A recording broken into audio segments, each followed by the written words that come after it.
नमस्कार, आप देख रहे हैं एसपीडी न्यूज। दिन भर की ताज़ा खबरों के लिए अभी सब्सक्राइब करें एसपीडी न्यूज और खबरों में आगे बढ़ने से पहले वीडियो को लाइक जरूर से। और इसी के साथ आज की पहली बड़ी खबर की पीएम नरेंद्र मोदी बोले, देश परिवारवाद और राजनीति से उब चुका, अस्तित्व के लिए लड़ रही पार्टियों पर कही ये बात। आदित्य ठाकरे का एकनाथ शिंदे पर वार, बागी आंख नहीं मिला पाए, कब तक होटलों में जाएंगे।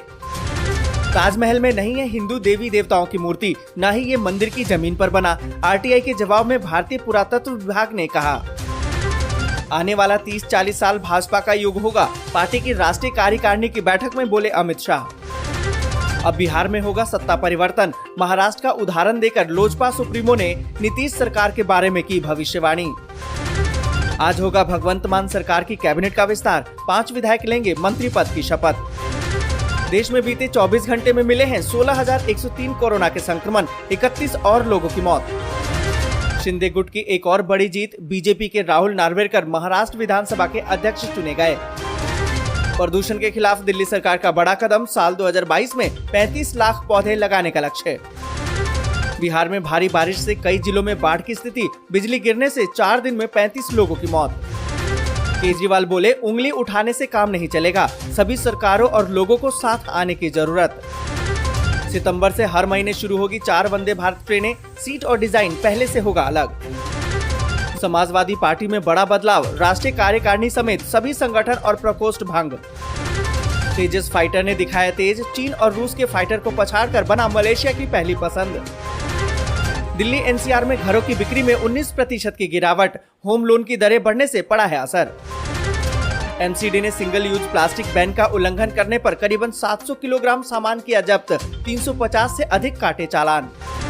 निरहुआ ने कहा कि कुर्सी बचाने के लिए मुगलों की नीति पर चल रहे अखिलेश, समाप्तवादी पार्टी बन चुकी है सपा। रूसी रक्षा मंत्री का बड़ा ऐलान, यूक्रेन के अंतिम बड़े शहर लिसिचंस्क पर किया सैन्य कब्जा। मैच के दौरान कोहली और बेस्टो भिड़े, बीच बचाव में आए अंपायर्स। अमरनाथ यात्रा में अब तक 40,000 से ज्यादा तीर्थयात्री पवित्र गुफा के कर चुके हैं दर्शन। और इसी के साथ आज की बड़ी खबर की राष्ट्रीय कार्यकारिणी की बैठक में पीएम नरेंद्र मोदी ने दी स्नेह यात्रा करने की सलाह, बोले कि समाज के सभी वर्गों तक पहुंचे कार्यकर्ता। आपको बता दें कि भाजपा राष्ट्रीय कार्यकारिणी की बैठक में पीएम नरेंद्र मोदी ने पार्टी सदस्यों से स्नेह यात्रा करने की सलाह दी है। आपको बता दें कि एक रिपोर्ट के मुताबिक पीएम नरेंद्र मोदी ने कहा कि कार्यकर्ता स्नेह यात्रा के जरिए समाज के सभी वर्गों तक पहुंचे। भाजपा के वरिष्ठ नेता रविशंकर प्रसाद ने प्रधानमंत्री नरेंद्र मोदी के संबोधन में कई बातों की जानकारी दी। और इसी के साथ अगली बड़ी खबर के पीएम किसान योजना की 12वीं किस्त का अगर है इंतजार, तो जानिए कब तक आएंगे खाते में पैसे। 31 जुलाई से पहले जरूर से करा लीजिए काम। आपको बता दें कि किसानों के खाते में पीएम किसान सम्मान निधि की 11वीं किस्त के पैसे आ चुके हैं। अब किसानों को 12वीं किस्त का इंतजार है। ऐसे में हम आपको बता दें कि जल्दी किसानों के खाते में 12वीं किस्त की भी रकम आने वाली है। दरअसल केंद्र की मोदी सरकार साल में 3 बार किसानों के खाते में पीएम किसान सम्मान निधि योजना के तहत रकम मुहैया कराती है। सरकार 3 किस्तों में 6,000 रूपए की आर्थिक सहायता देती है। पर यहाँ पर आपको बता दें कि अगर आप भी चाहते हैं कि आपके खाते में ये पैसे जल्दी से आए, तो आपको 31 जुलाई 2022 से पहले अपनी ई-केवाईसी को पूरा करवाना होगा। और आपको बता दें कि किसान सम्मान निधि की दूसरी किस्त 1 अगस्त से लेकर 30 नवंबर के बीच में जारी करती है। ऐसे में सरकार ने 11वीं किस्त जारी कर दिया है। अब अगस्त से लेकर नवंबर के बीच में 12वीं किस्त जारी कर सकती है। और इसी के साथ अगली बड़ी खबर की आने वाला 30 से 40 साल भाजपा का युग होगा, पार्टी की राष्ट्रीय कार्यकारिणी की बैठक में बोले अमित शाह। आपको बता दें कि भाजपा के वरिष्ठ नेता और केंद्रीय गृह मंत्री अमित शाह ने कहा कि अगले 30 से 40 साल उनकी पार्टी का युग होगा और भारत विश्व गुरु यानी कि विश्व नेता बनेगा। आपको बता दें कि भाजपा की राष्ट्रीय कार्यकारिणी की बैठक में बोलते हुए शाह ने कहा कि वंशवादी राजनीति, जातिवाद और तुष्टीकरण की राजनीति सबसे बड़ा पाप था और वर्षों से देश की पीड़ा का कारण भी यही था। गृह मंत्री ने कहा कि भाजपा तेलंगाना और पश्चिम बंगाल जैसे राज्यों में पारिवारिक शासन को खत्म कर देगी और आंध्र प्रदेश, तमिलनाडु और उड़ीसा सहित अन्य राज्यों में भी सत्ता में आएगी। और इसी के साथ अगली बड़ी खबर की शिंदे गुट की एक और बड़ी जीत, बीजेपी के राहुल नार्वेकर महाराष्ट्र विधानसभा के अध्यक्ष चुने गए। आपको बता दें कि महाराष्ट्र में चल रहे सियासी घमासान के बीच शिंदे गुट ने एक और फतह हासिल कर ली है। दरअसल रविवार को विधानसभा का विशेष सत्र में अध्यक्ष पद के लिए चुनाव में बीजेपी के राहुल नार्वेकर महाराष्ट्र विधानसभा अध्यक्ष चुने गए। उन्हें 164 वोट मिले। वहीं विपक्ष के उम्मीदवार राजन साल्वी चुनाव में हार गए, उन्हें केवल 107 वोट मिले। और इसी के साथ अगली बड़ी खबर की खत्म होगा गेहूं का संकट, गिरावट, रूस और यूक्रेन जंग से भारत के लिए खुले हैं रास्ते। आपको बता दें कि ग्लोबल मार्केट में गेहूं की सप्लाई का संकट अभी भी बना हुआ है। इस वजह से इंटरनेशनल लेवल पर इसके दाम भी चढ़े हुए हैं। अब रूस यूक्रेन युद्ध की वजह से इस बार जुलाई में ये संकट और गहराने की आशंका है। इसकी वजह उत्तरी गोलार्ध के ज्यादातर हिस्सों में गेहूं की कटाई का इसी दौरान होना है। साथ ही गेहूं उत्पादन के हिसाब से देखें तो चीन, रूस, अमेरिका, कनाडा, फ्रांस और यूक्रेन जैसे देश इसी गोलार्ध में आते हैं। आपको बता दें कि रूस और यूक्रेन युद्ध की वजह से गेहूं की सप्लाई बाधित हुई है। इस वजह से ग्लोबल मार्केट में गेहूं की सप्लाई प्रभावित हुई और कीमतों में तेजी आ गई। अब देखना ये होगा कि नए शिपमेंट को रूस यूक्रेन के बीच जारी युद्ध पर किस तरह से प्रभावित करता है, क्योंकि अमेरिका और रूस जैसे देशों में जून से अगस्त के बीच में जो गेहूं की कटाई होती है उसके बाद ही गेहूं के निर्यात में तेजी आती है। और इसी के साथ अगली बड़ी खबर की सितंबर से अब हर महीने शुरू होगी 4 वंदे भारत ट्रेनें। सीट और डिजाइन पहले से होगा अलग।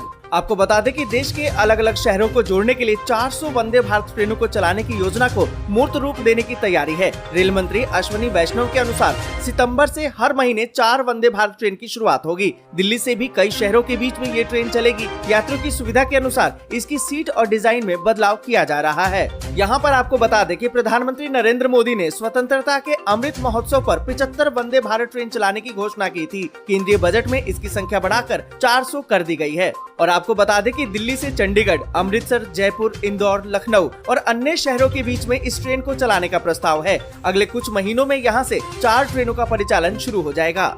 और इसी के साथ अगली बड़ी खबर की देश में बीते 24 घंटे में मिले हैं 16,103 कोरोना के संक्रमण, 31 लोगों की मौत। आपको बता दें कि केंद्रीय स्वास्थ्य मंत्रालय ने अपडेट किया है कि आंकड़ों के मुताबिक भारत में 16,103 नए मामले सामने आए हैं, जबकि सक्रिय मामले बढ़कर 1,11,711 हो गए हैं। वहीं 24 घंटे में ही 31 और लोगों की मौत हो गई है। और इसी के साथ अगली बड़ी खबर की तेजस फाइटर जेट ने दिखाया तेज। चीन और रूस के फाइटर को पछाड़कर बना मलेशिया की पहली पसंद।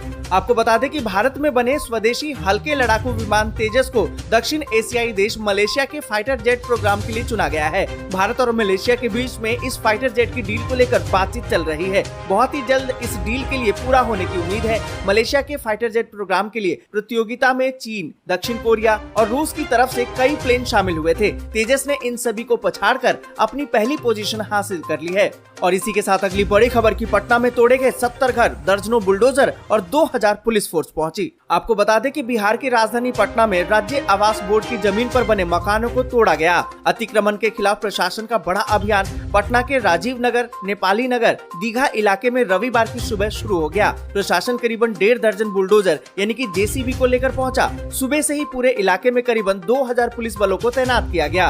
प्रशासन के बड़े अफसरों की देखरेख में मकानों को तोड़ने का अभियान शुरू किया गया। भारी विरोध भी झेलना पड़ा। कई पुलिस कर्मी और आम लोगों के घायल होने की भी खबर आई। उसके बाद पुलिस ने हवाई फायरिंग भी की। और इसी के साथ अगली बड़ी खबर की दिल्ली एनसीआर में घरों की बिक्री में 19% की गिरावट। होम लोन की दरें बढ़ने से पड़ा है असर।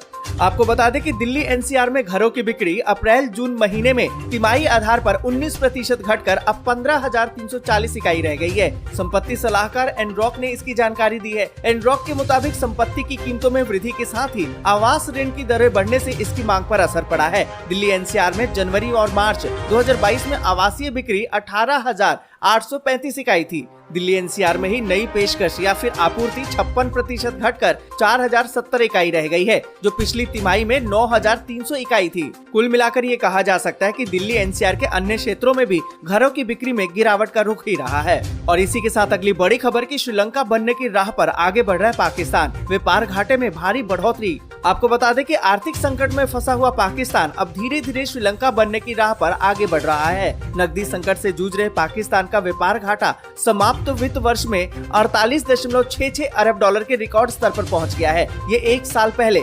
30.96 अरब डॉलर की तुलना में 57% अधिक है। एक रिपोर्ट की माने तो जून महीने में पाकिस्तान का व्यापार घाटा 32% से अधिक बढ़कर 4.84 अरब डॉलर पर पहुंच गया। और कुछ दिन पहले ही पाकिस्तान में पेट्रोल डीजल की कीमतों में भारी बढ़ोतरी की गई थी। उसके बाद से पेट्रोलियम उत्पादों की कीमतों में करीबन 14 से 19 रुपए प्रति लीटर की बढ़ोतरी। बस यहीं तक। वीडियो आपको अच्छी लगी हो तो लाइक और शेयर जरूर कर दें। अगर अभी तक आपने चैनल को सब्सक्राइब नहीं किया है तो सब्सक्राइब